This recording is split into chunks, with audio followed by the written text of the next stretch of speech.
fine students. In today's session we will be talking about electronic configuration. What rules are applicable for it.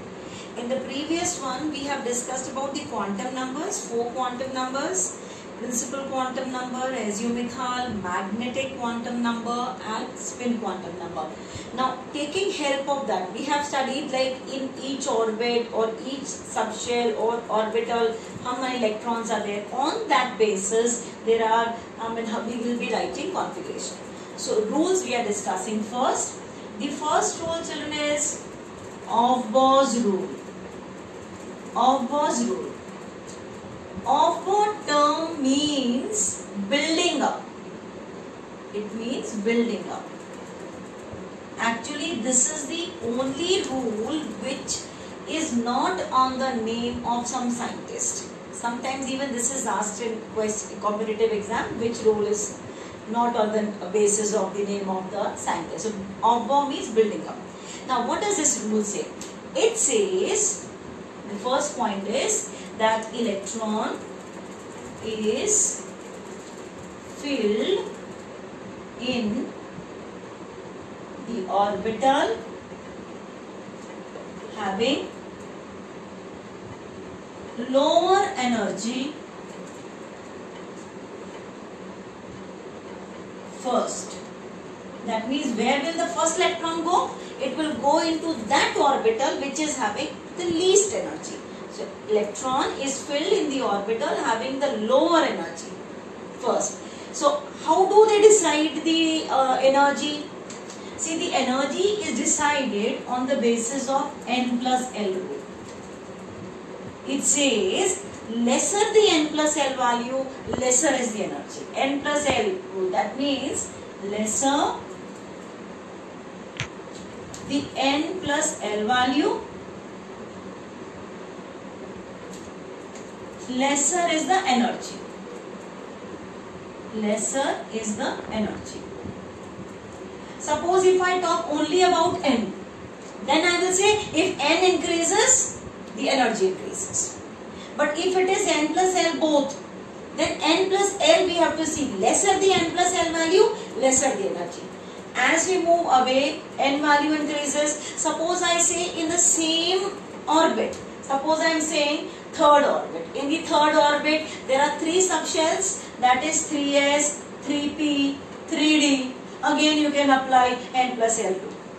Which one? That means this one will have the maximum value for n plus L. We will be calculating it, but this is 3 plus 0. 3 plus 0. This one is 3 plus 1. This one is 3 plus 2. So this will be filled first, then this one and then this one. So this will be the order for the energy.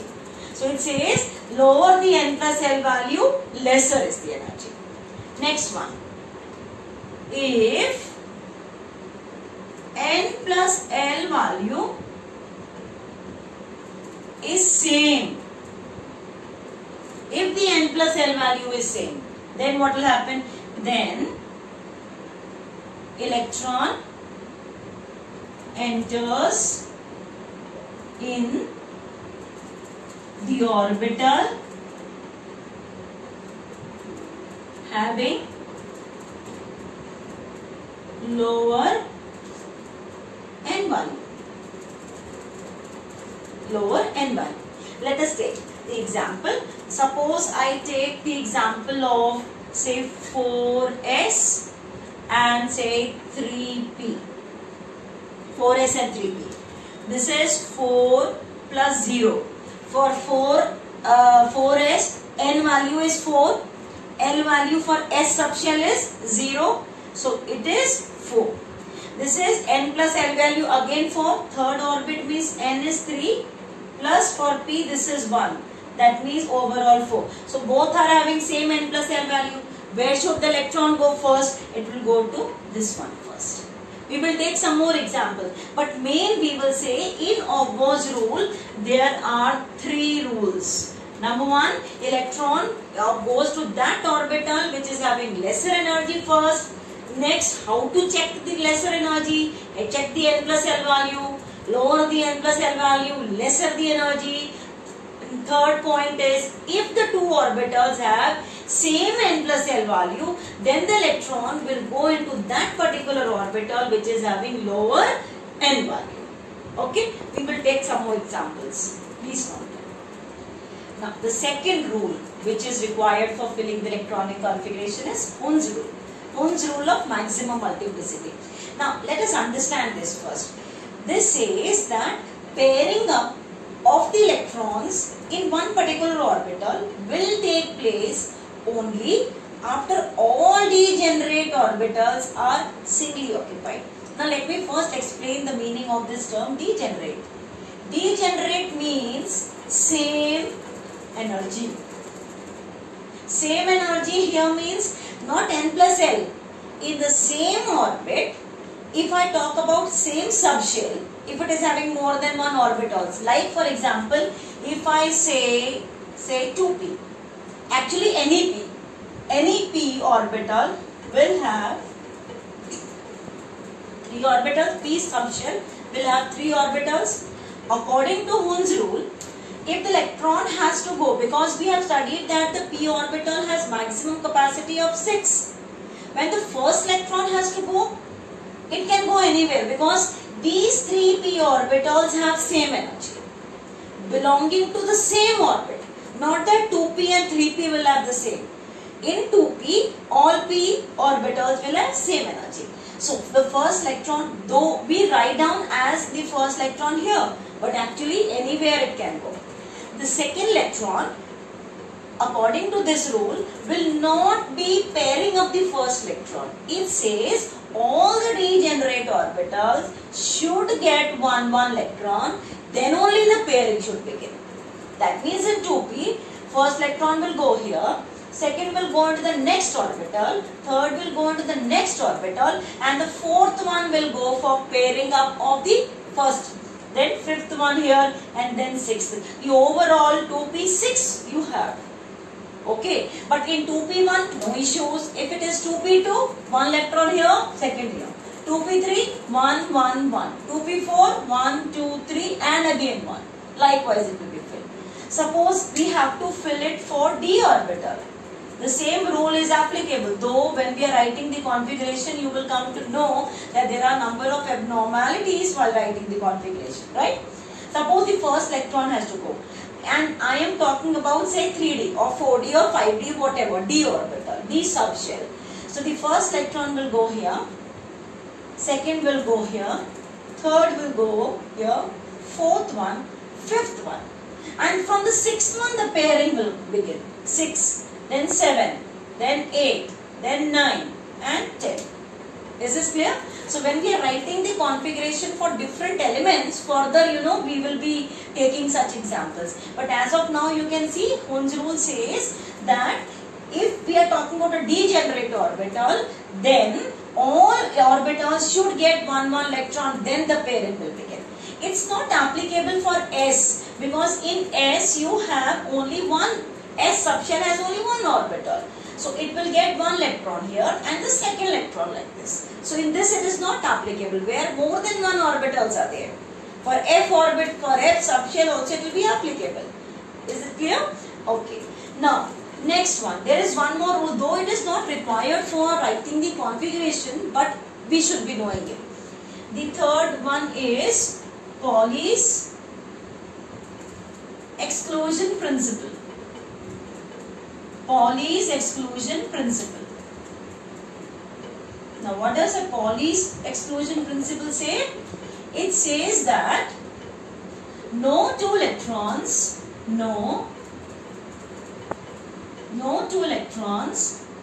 of an element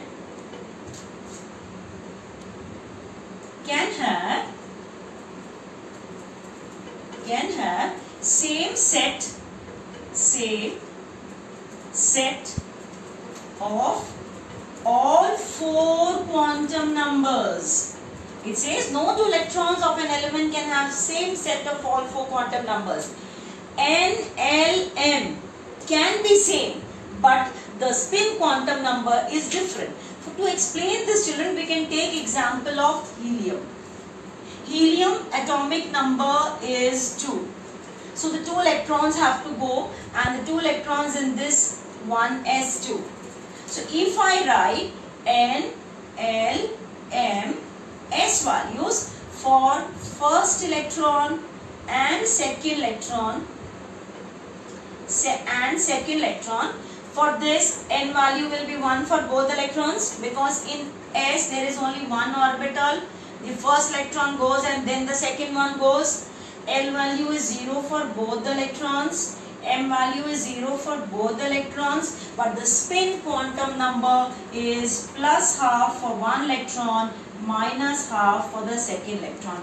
That means one electron has parallel spin, another electron has one has clockwise spin, another has anti-clockwise spin. Such spin is called as anti-parallel spin when the two are having opposite. One is clockwise spin, another is anti-clockwise spin. So for Pauli's exclusion principle, we can give this particular example. Sometimes it can be asked state. When they are asking state Pauli's exclusion principle, you can give this example and write down. Okay. Now we will be writing their configurations. See, now we will be talking about Moyer's diagram. Very, very useful in writing the electronic configurations. See, what I have done is, there are 4 subshells we have talked about, S, P, D, F. So I have written here 1s, 2s, 3s up to 7s. Because you have 7 periods in the periodic table, so till 7s I have written. But I did not write here 1p with reference to p. The reason being, in the first shell we have studied there is only one subshell, that is S. So it will be that p will begin from second. So 2p, 3p, 4p I have written till here. You can write 7p also, but we don't require, we don't have that many elements. You may have that 7p now because those elements are discovered till 118. Next one is again for D. I will not write 1 and 2 because in the third shell you have S, P, D, but that doesn't exist in the first and the second shell, right? Likewise for F also. So now I will be writing the electronic configuration. When I am writing, I will see to it that N plus L value. So to check the N plus L value, we will be writing these, drawing these lines. So first I have drawn here. I will tell you the significance of this. Again you go back and bring here. Again you go back 2s and then you have like this. Then you again go back 3p and 4s. Then again you have to go back. You go on drawing these lines. 4d, 5p, 6s you will have.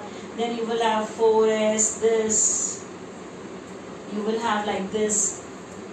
Okay. So what you observe, that all the orbitals which are coming on the same line, they have same N plus L value.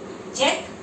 1s, 1 plus 0, 2 plus 0, this will be, this is 2 plus 0, this is 2 plus 1, 3 plus 0.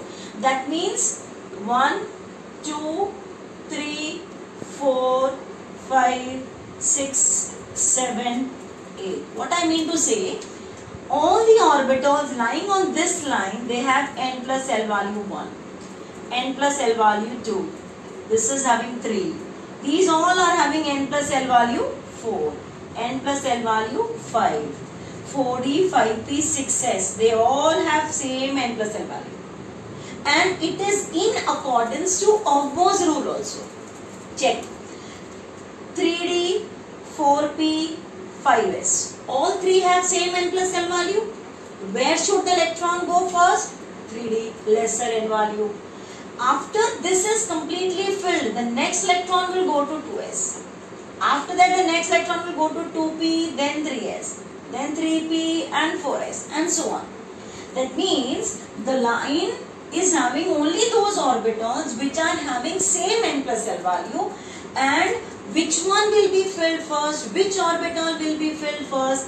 That orbital which is having the lesser N plus L value. Likewise here you see, all these, this is 4 plus 3, 7, this is 5 plus 2, 6 plus 1, 7 plus 0. But which one will be filled first? 4F. After this is completely filled, then this one, and then. Of course, when you are writing the configurations, you will find that there are some abnormalities in between. keeping apart that, the general thing is we have to follow the Moyler's diagram. And this is very much in accordance to which rule? It is in accordance to Aufbau's rule. Aufbau's rule. Both both points are satisfied. Lesser n plus L value, lesser the energy. Orbital having less energy will be filled first. Lesser the n plus L value, that orbital will be occupied first. Then the higher one. Clear? Now we will be writing configurations. Help of Moyler's diagram, Aufbau's principle and Hund's rule. We will be writing configuration. Till 30, children, you should know. Okay. So I have written the elements in accordance to their atomic numbers. See, hydrogen, 1 electron, 1s1. As per Moyler's diagram, where should the first electron go? S orbital, 1s1. S, the maximum capacity is 2. So in that box, if I have to represent 1 electron and the second electron, it will go like this. Next, after 1s, the next electron goes to 2s. So 1s to 2s1, because after 1s is filled, where does the next electron go as per Moyler's diagram? 2s. So 2s1. Next, 2s2, because the maximum capacity of s is again 2. After 2s, the next orbital which is to be filled, 2p. So 2p. It will continue filling in 2p till the p is having 6. But keeping in mind Hund's rule. See, 1 electron, it will go anywhere actually, but just for convenience sake and uniformity, we write down in the first orbital. The second electron, that is for carbon, having 6 electrons. So 1s2, 2s2, 2p, 2. In 2p2, first electron in the first orbital, second electron in the next orbital. Pairing will begin only after each orbital gets 1 electron.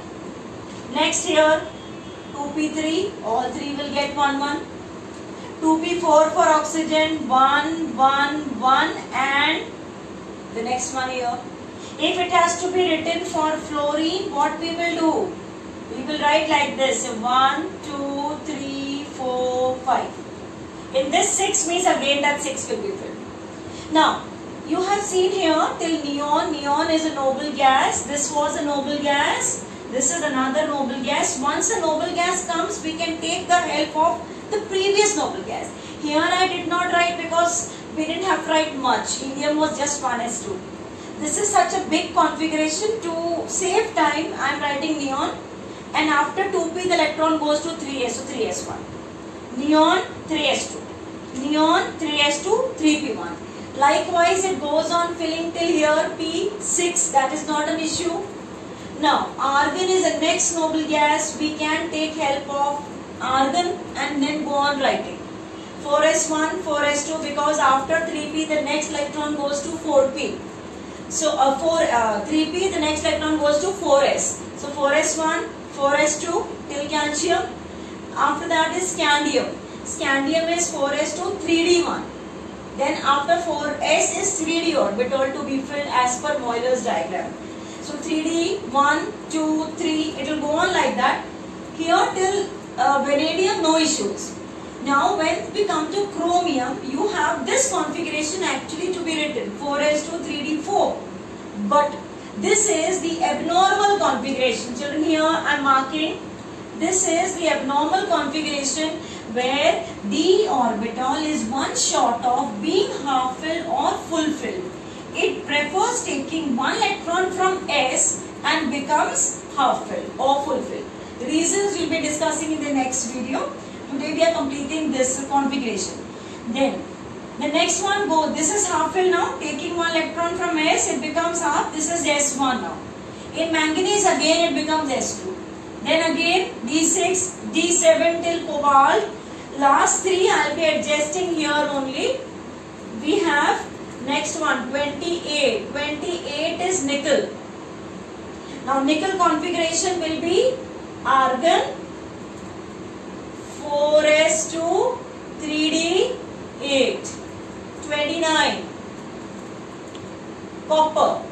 Copper configuration, argon, 4s2, 3d9, No, it is again one short of being completely filled. It will take one electron from here, become one. This will become another abnormal configuration. Please mark this. It's abnormal configuration. Next one. This is 29. Next is 30. 30 is zinc. Zinc, no issues. Argon, 4s2, 3d, 10. This is the configuration. Okay. So please mark till here. Till 30 children we should be knowing. Mark two abnormal configurations, chromium and copper. Reason symmetry is a reason, and half fill and full fill is more stable. We will be discussing separately. As of now, you just try down, learn these configurations. If this is clear, many things we will be able to do in periodic classification also. So it's very important practice writing configuration of elements till 30. Please note down.